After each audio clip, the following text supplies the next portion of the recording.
আসসালামু আলাইকুম ওয়া রাহমাতুল্লাহি ওয়া বারাকাতুহু।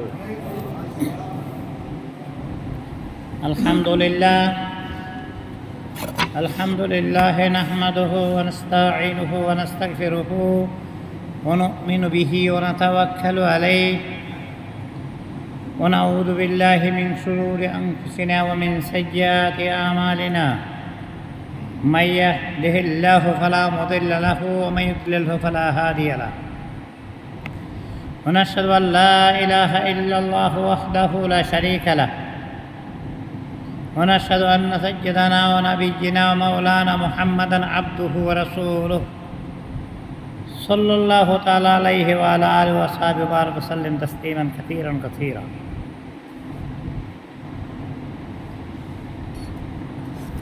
قال الله تعالى في كلامه المجيد الفرقان الحميد: واعبدوا الله ولا تشركوا به شيئا وبالوالدين إحسانا وبذي القربى واليتامى والمساكين وذار ذي القربى والجار ذي الذنوب إلى آخر الآية. وقال رسول الله صلى الله عليه وسلم: والله لا يؤمن من بات جاره جائعا. ما كان محمد أبا أحد من رجالكم ولكن رسول الله وخاتم النبيين وكان الله بكل شيء عليما. إن الله وملائكته يصلون على النبي يا أيها الذين آمنوا صلوا عليه وسلموا تسليما.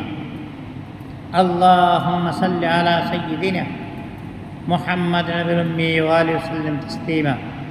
اللهم صل وسلم وبارك عليه. সমস্ত তারই প্রশংসা আল্লাহ তাবারক ওয়া তাআলার জন্য,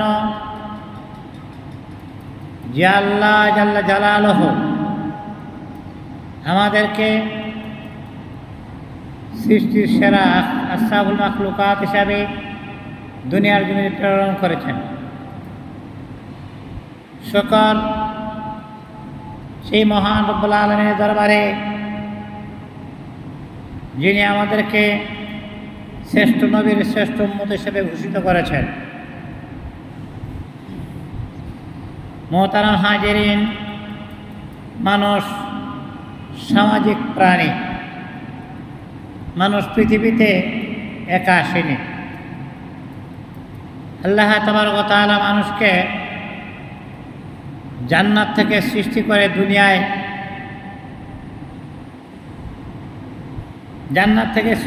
দুনিয়ায় পাঠাননি। দুনিয়াতে মানুষ প্রেরণের পদ্ধতি হচ্ছে পিতামাতার মাধ্যমে বনি আদম দুনিয়ায় আগমন করে থাকে। ফলে সন্তানের প্রতি পিতামাতার একটা মহব্বত সৃষ্টি হয়। যেই মহব্বতের মানে মহব্বতে তবে মানে তবিয়তের থেকে যেই মহব্বত, আবার পিতামাতার প্রতিও সন্তানের একটা শ্রদ্ধা মহব্বত, এটা জন্ম। অর্থাৎ জন্মগতভাবে মানুষ একটা পরিবার পায়। জন্মগতভাবে মানুষ একটা পরিবার পায়। একটি পরিবারের পাশে আরেকটি পরিবার বসবাস করে, এবং একটা সমাজ গঠিত হয়ে যায়।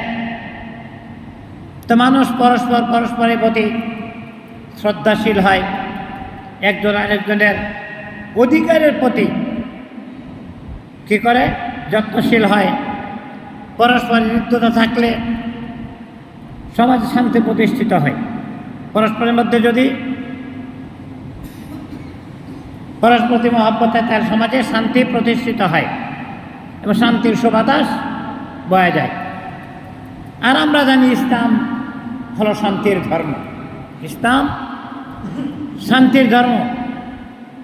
সমাজ নির্মাণের জন্য পরস্পরের প্রতি একটা অধিকারের তাকিদ দেওয়া হয়েছে। এমন কোনো মানুষ নাই যার কোনো প্রতিবেশী নেই। এমন কোনো মানুষ নাই যার কোনো প্রতিবেশী নাই। সবাই সবারই প্রতিবেশী আছে, তার পাশে কেউ না কেউ বসবাস করে। ফুটপাতের মধ্যে যে থাকে মানুষ, তারও প্রতিবেশী থাকে। এই জন্য কোরআনে কারিম ফুরকানে হামিদে প্রতিবেশীর প্রতি একটা বিষয়ে গুরুত্ব আরোপ করা হয়েছে। রাসূল করিম সাল্লাল্লাহু আলাইহি ওয়াসাল্লাম, সাহাবায়ে কেরাম, সলফে সালিহিন প্রতিবেশীদের হকের ব্যাপারে সোচ্চার ছিলেন। তারা অমুসলিম প্রতিবেশীর হক পর্যন্ত যথাযথভাবে পালন করতে চেষ্টা করতেন। কিন্তু আজকাল এ বিষয়ে আমাদের মাঝে একটা পরম অবহেলা পরিলক্ষিত হয়। তাই আমি আজ আপনাদের সামনে যে বিষয়টি নিয়ে আলোচনা করার জন্য ক্ষুদ্র প্রয়াস চালাচ্ছি, সেইটি হল ইসলামের প্রতিবেশীর হক। ইসলামের প্রতিবেশীর হক। প্রথমেই বলেছি আমরা সলফে সালেহিন বুজুর্গানের দিন পর্যন্ত প্রত্যেকেই কী করতেন, আজকাল পরস্পর হকের ব্যাপারে সোচ্চার ছিলেন। কিন্তু আজকাল এটা আমাদের মধ্যে অবহেলা দেখা যায়, বিশেষ করে শহরের মাঝে। বছর পর বছর পার হয়ে যায়, পাশের বাড়ির সাথে কার কোনো যোগাযোগ সত্য থাকে না, খবর রাখে না। একজন মারা গেলে ফ্ল্যাটের যারা থাকে তাদের কোনো খবর নাই। আজকে আমরা প্রতিবেশীর হক সম্পর্কে এই জন্যই আমি আপনাদের সামনে এই বিষয়টির উপর কথা বলার জন্য চিন্তা ভাবনা করছি। তাহলে প্রতিবেশী, ঘরের পাশের প্রতিবেশীকে শুধু প্রতিবেশী বলা হয় না। ঘরের পাশে যে তারাই প্রতিবেশী, আসলে ব্যাপারটা তা নয়। বরং প্রতিবেশী বিভিন্ন ধরনের হতে পারে। যারা একসাথে কাজ করে তারাও প্রতিবেশী। বিকালে মাঠে যখন খেলতে যায় একজন আরেকজন, তারাও প্রতিবেশী। যার সাথে মাদ্রাসায় পড়াশোনা হয় তারাও প্রতিবেশী। জমিনে যারা পরস্পর কাজকর্ম করে তারাও প্রতিবেশী। আবার পাশাপাশি দোকানদারে তারাও প্রতিবেশী। এমনকি বাসে বিমানে একত্র যারা চলাফেরা করে তাদেরকেও প্রতিবেশীর আওতায় আনা যায়। অর্থাৎ প্রতিবেশীর মাঝে মুসলমান, কাফের, ফাসেক, ভালো মন্দ, চোর, ডাকাত সব ধরনের লোকই থাকতে পারে। এক কথায় প্রতিবেশীর মাঝে আপনাদের আত্মীয় থাকতে পারে, অনাত্মীয় থাকতে পারে, মুসলমান আত্মীয় থাকতে পারে। এগুলোর সাথে কয়েক প্রকারের সম্পর্ক। এটা 3 প্রকারের সম্পর্ক। এ ব্যাপারে মুস্তাদুস সামিন হাদিস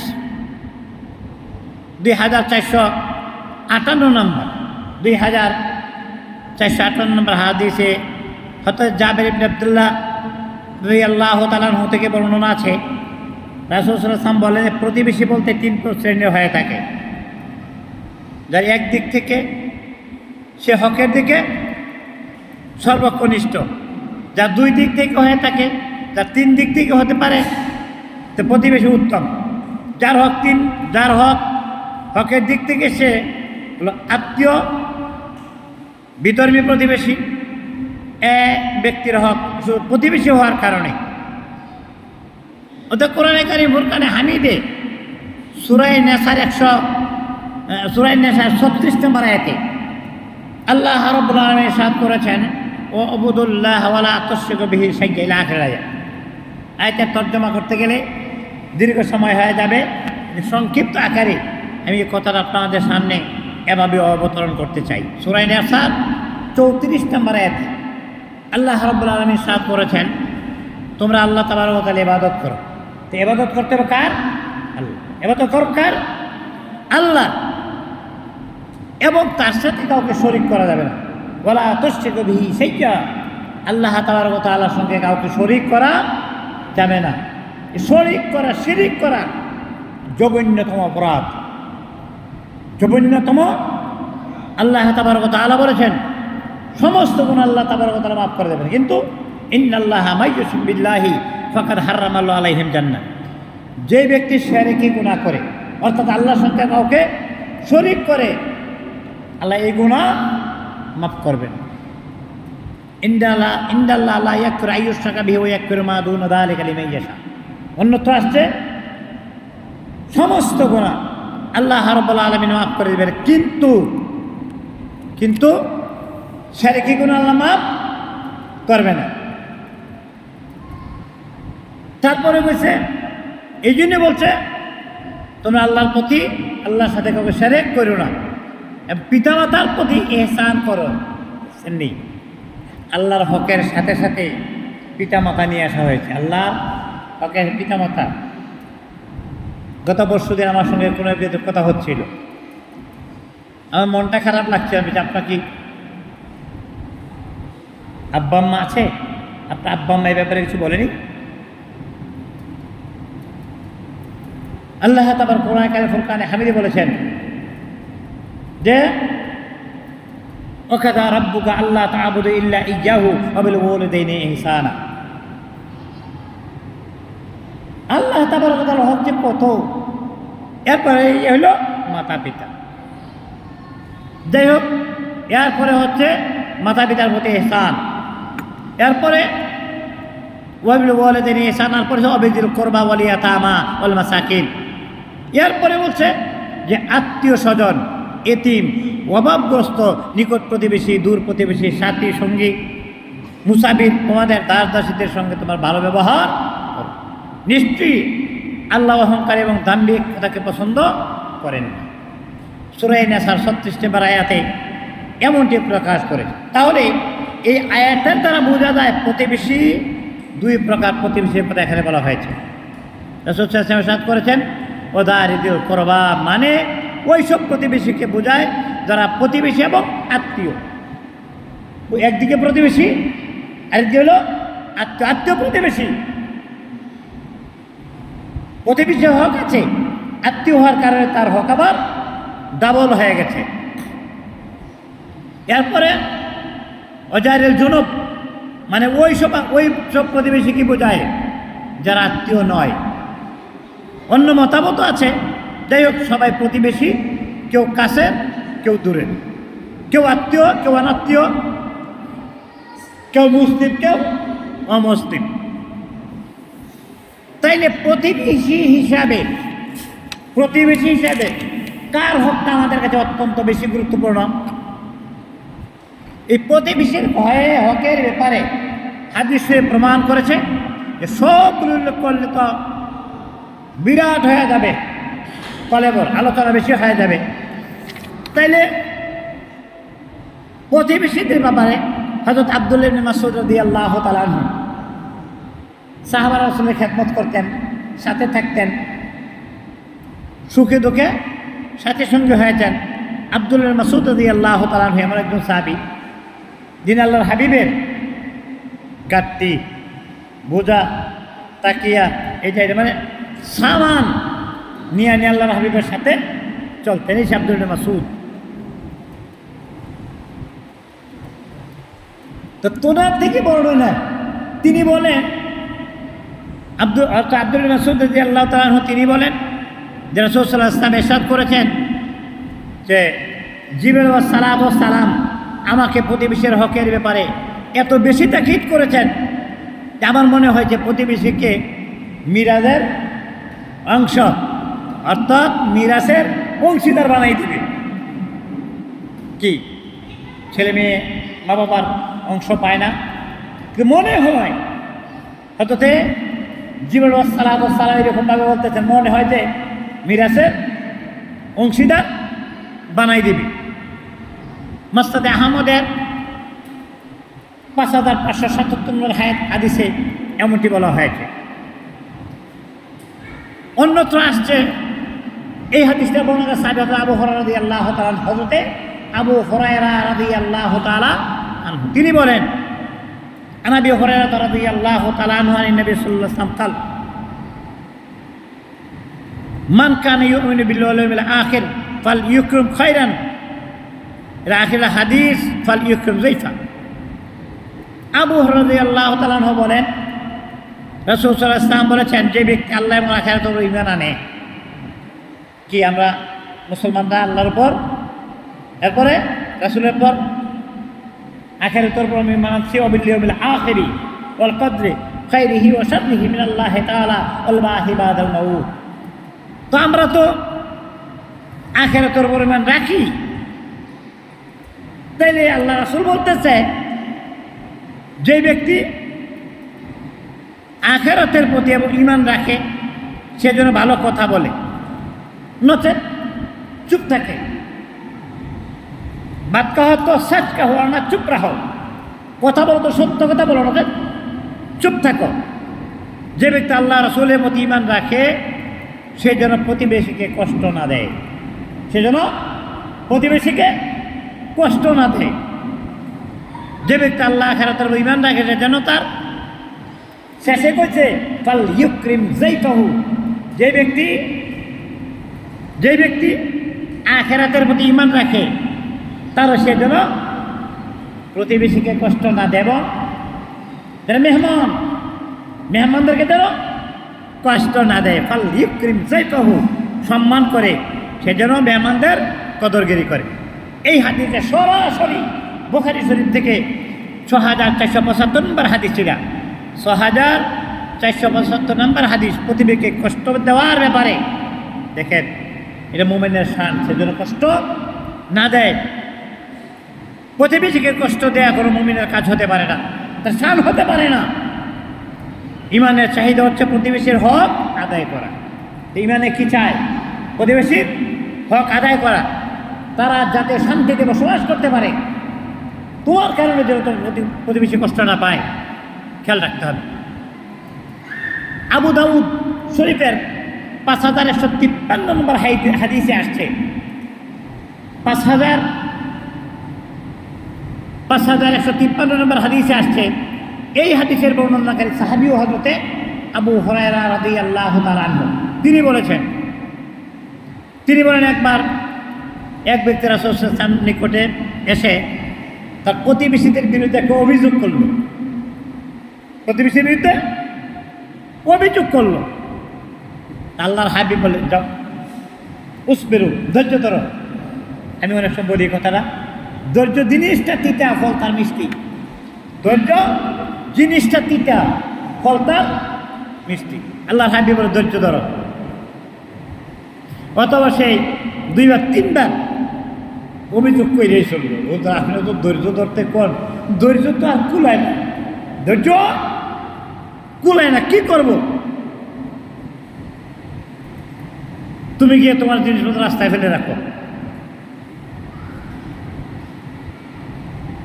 তুমি তোমার জিনিসপত্র রাস্তায় ফেলায়, তার লোক ধরে জিজ্ঞেস করবে, এই ব্যাপার কি, এগুলো এখানে রাস্তা যেন।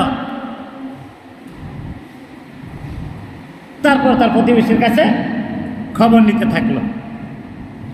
তারপর লোকজন তাকে অভিশাপ দিতে লাগলো, তাকে অভিশাপ দিতে থাকলো, তুমি ফিরে যাও, ভবিষ্যতে তুমি আমার পক্ষ থেকে এরকম কিছুর পুনরাবৃত্তি আর দেখবেন, যাও, আর এমনটি আর কোনোদিন করবেন। আল্লাহ তাবারক ওয়া তাআলার কাছে বান্দা যদি পৌঁছতে চায়, এক কথায় আল্লাহ তাবারক ওয়া তাআলার সন্তুষ্টি, রেজামন্দি যদি বান্দা হাসিল করতে চায়, তাহলে হযরত আব্দুল ইবনে আমর রাদিয়াল্লাহু তাআলা আনহু থেকে এক হাদিসের বর্ণনা এরকমভাবে আসছে, যে ব্যক্তি নিজের সাথীর নিকট উত্তম, সে আল্লাহর কাছেও উত্তম। সাথী বলতে প্রতিবেশীর কাছে, সাথী সঙ্গীদের কাছে যে সে প্রতিবেশীর দৃষ্টিতে ভালো, সে আল্লাহ তাবারক ওয়া তাআলার কাছে ভালো, উত্তম। সহিহ ইবনে খুজাইমায় 2539 নম্বর হাদিসে এমনটি আসছে। অর্থাৎ আল্লাহ তাবারক ওয়া তাআলার কাছে ভালো হইতে চাইলে প্রতিবেশীর কাছে ভালো হতে হবে, প্রতিবেশীর কাছে ভালো হতে হবে। হাদিসে প্রমাণ করেছে ওই ব্যক্তি সুখী যার প্রতিবেশী ভালো, যার প্রতিবেশী ভালো, যার স্ত্রী ভালো, যার একটা সুন্দর বাহন আছে, এই তিনটা যার মধ্যে আছে সে সুখী। প্রথম কথা, তার প্রতিবেশী ভালো। তাহলে আল্লাহ তাবারক ওয়া তাআলার কাছে ভালোবাসা পেতে হলে আল্লাহ তাবারক ওয়া তাআলার কাছে ভালোবাসা পেতে হলে প্রতিবেশীর ভালোবাসা অর্জন করতে হবে। আর প্রতিবেশীর কাছে যদি খারাপ হয় তাহলে আল্লাহর কাছে তুমি খারাপ বলে পরিগণিত হয়ে যাবা। সুনান ইবনে মাজাহ 4223 নম্বর হাদিসে এরকমভাবে আসছে, হযরতে আব্দুল মাসউদ রাদিয়াল্লাহু তাআলা আনহুর বর্ণনায় এই হাদিসটা আসছে। তিনি বলেন, এক ব্যক্তি রাসূল সাল্লাল্লাহু আলাইহি ওয়াসাল্লামকে জিজ্ঞাসা করলেন, আমি ভালো করলাম না খারাপ করলাম, এই বিষয়টি নিশ্চিতভাবে আমার কাছে সম্পর্কে বাবা আমার নিজের সম্পর্কে কিভাবে জানতে পারবো? আমি ভালো করছি না মন্দ করবে কিভাবে আমি জানতে পারবো? রাসূল সাল্লাল্লাহু আলাইহি ওয়াসাল্লাম, শোনো, তোমার প্রতিবেশী তোমাকে বলে তুমি ভালো করছো, তাহলে তুমি ভালো। তোমার প্রতিবেশী যদি তোমাকে বলে ভালো করছো, ভালো। আর তোমার প্রতিবেশী যদি বলে কাজটা ভালো হয় নাই, কাজটা ভালো হয়, তাহলে ভালো করো নাই। কাজী যদি আল্লাহ তাবারক ওয়া তাআলা সে বান্দা ভালো হতে যায়, সেটার প্রতিবেশীর হক যথাযথভাবে আদায় করে, তাহলে ইহ এবং পর উভয় জগতে সে শান্তিতে থাকতে পারবে, যেই বোঝা যায়। অর্থাৎ তাদের শান্তিতে থাকতে দিলে, প্রতিবেশীকে যদি শান্তিতে থাকতে দিতে পারে কেউ, তাহলে সে শান্তিতে থাকবে। আর যদি কেউ প্রতিবেশীকে কষ্ট দেয় তাহলে সে কষ্ট পাবে সুনিশ্চিত। আদাবুল মুফরাদে 103 নম্বর হাদিসে এরকম আসছে যে মিকদাদ ইবনুল আসওয়াদ রাদিয়াল্লাহু তাআলা আনহু হাদিসের বর্ণনাকারী সাহাবী, তিনি বলেন রাসূল সাল্লাল্লাহু আলাইহি ওয়াসাল্লাম তার সাহাবীদেরকে নিয়ে জিনা সম্পর্কে প্রশ্ন হইল, জিনা সম্পর্কে জিজ্ঞেস করলেন। আল্লাহ তা তো হারাম, আল্লাহ হাবিব বলেন তা তো হারাম। আল্লাহ এবং তার রাসূল হারাম বলে সাব্যস্ত করেছেন। রাসূল সাল্লাল্লাহু আলাইহি ওয়াসাল্লাম বললেন, কোনো ব্যক্তি 10 জন নারীর সাথে জিনা করলে যেই গুনাহ হয় প্রতিবেশীর সাথে, তাহলে প্রতিবেশীর স্ত্রীর সাথে জিনা করা তার চেয়ে বেশি অপরাধ, অর্থাৎ মারাত্মক গুনাহ। রাসূল সাল্লাল্লাহু আলাইহি ওয়াসাল্লাম তাদেরকে চুরি সম্পর্কে জিজ্ঞেস করলেন, তারা বলল তা তো হারাম, আল্লাহ তার রাসূল তা হারাম করেছেন। রাসূল সাল্লাল্লাহু আলাইহি ওয়াসাল্লাম বললেন, 10 বাড়ি চুরি করা যত অন্যায়, প্রতিবেশীর বাড়িতে চুরি করেছে 10 গুণ বেশি অন্যায়। অর্থাৎ প্রতিবেশীকে প্রায়োরিটি দেওয়া হয়েছে, প্রতিবেশীকে প্রায়োরিটি দেওয়া হয়েছে। হাদিসে প্রমাণ, যেই ব্যক্তি প্রতিবেশীকে কষ্ট দেয় জাহান্নামে যাবে নিশ্চিত, সে ব্যক্তি জাহান্নামে যাবে নিশ্চিত। এই হাদিসটা বর্ণনাকারী সাহাবী হযরত আবু হুরায়রা রাদিয়াল্লাহু তাআলা আনহু, এবং হাদিসটা সহিহ হাদিস গ্রন্থ মুসলিম শরীফ থেকে হাদিসটা আনা হয়েছে। আল্লাহ রাসূল বলেন, আবু হুরায়রা রাদিয়াল্লাহু তাআলা আনহু নবী সাল্লাল্লাহু আলাইহি ওয়াসাল্লাম কাল লা ইয়াদখুলুল জান্নাতা মান লা ইয়ামানু জারুহু বাওয়াইকা। আল্লাহ রাসূল বলেন, মুসলিম শরীফের হাদিস, সহিহ হাদিস, এটা সহিহ হাদিসের মুসলিম শরীফের 73 নম্বর এই হাদিসটা আবু হুরায়রা রাদিয়াল্লাহু তাআলা আনহু, যিনি সবচেয়ে বেশি হাদিস বর্ণনা করেছেন, ওনার থেকে বর্ণনাটা আসছে। আল্লাহ রাসূল বলেন, ওই ব্যক্তি জান্নাতে প্রবেশ করবে না যার অনিষ্টতা থেকে তার প্রতিবেশী নিরাপদ না থাকে, যার অনিষ্টতা থেকে প্রতিবেশী নিরাপদ না থাকে। মা আয়েশা সিদ্দিক রাদিয়াল্লাহু তাআলা আনহা, হযরতে মা আয়েশা সিদ্দিক রাদিয়াল্লাহু তাআলা আনহার একটা হাদিস এরকমভাবে আসছে, তিনি বলেন, আয়েশা রাদিয়াল্লাহু তাআলা আনহা কুলতু ইয়া রাসূলুল্লাহ, আল্লাহর হাবিবকে জিজ্ঞাসা করছে, আল্লাহর হাবিব, আমার 2 জন প্রতিবেশী আছে, তাদের কাকে আমি হাদিয়া দেব? আল্লাহর হাবিব বলে, তোমার দরজার কাছে যে তাকে হাদিয়া দিবে। বুঝা গেল, নিকট প্রতিবেশীর হক দূরের প্রতিবেশীর চেয়ে আরো করে, সে মুসলিমই আর অমুসলিমই হোক, সে মুসলিমই হোক আর অমুসলিমই হোক, প্রতিবেশী তার হক বেশি। এই জন্য মন্দ প্রতিবেশী থেকে আল্লাহ তাবারক ওয়া তাআলার কাছে পানাহ চাওয়ার ব্যাপারে আল্লাহ রাসূল উল্লেখ করেছেন, তাউযু বিল্লাহি মিন জাহর, প্রতিবেশীর যে তোমরা অবস্থানকালে মন্দ প্রতিবেশী থেকে আল্লাহ তাবারক ওয়া তাআলার কাছে পানাহ চাবে। এটা সুনান নাসাই থেকে এই হাদিসটা নেওয়া হয়। প্রতিবেশীর হকের ব্যাপারে জিজ্ঞাসা করা হচ্ছে, আল্লাহর হাবিব, প্রতিবেশীর হক সম্পর্কে আমরা উদাসীন এবং গাফেল, কি করা যায়? কোনো খবর নেই এই ব্যাপারে, কিছু হক কিছু অধিকার। আল্লাহর হাবিব বলতে শুরু করলেন, বিরাট হাদিস। এই জন্য ওয়াল্লাহি লা ইউমিন ওয়াল্লাহি লা ইউমিন ওয়াল্লাহি লা মান বাতা দারুহু জারিয়া। বাবা একা যে ব্যক্তি পেট বইরে খাইলো, শান্তিতে সারা রাত্রি ঘুমাইলো, আর প্রতিবেশী না খাইয়া রজনী যাপন করলো, ওই ব্যক্তি আল্লাহর ঈমান আনে নাই। আল্লাহ সব ওই ব্যক্তি আল্লাহর উপর ঈমান আনে, প্রতিবেশী খবর রাখে নাই। তাহলে প্রতিবেশীর খবর রাখা একান্ত দরকার। আল্লাহ তাবারক ওয়া তাআলা আমাদের সকলকে এই দায়িত্বের প্রতি খেয়াল রাখার জন্য তৌফিক এনায়েত করুক। আমা তৌফিক ইল্লা বিল্লাহ। আসসালামু আলাইকুম ওয়া রাহমাতুল্লাহি ওয়া বারাকাতুহু।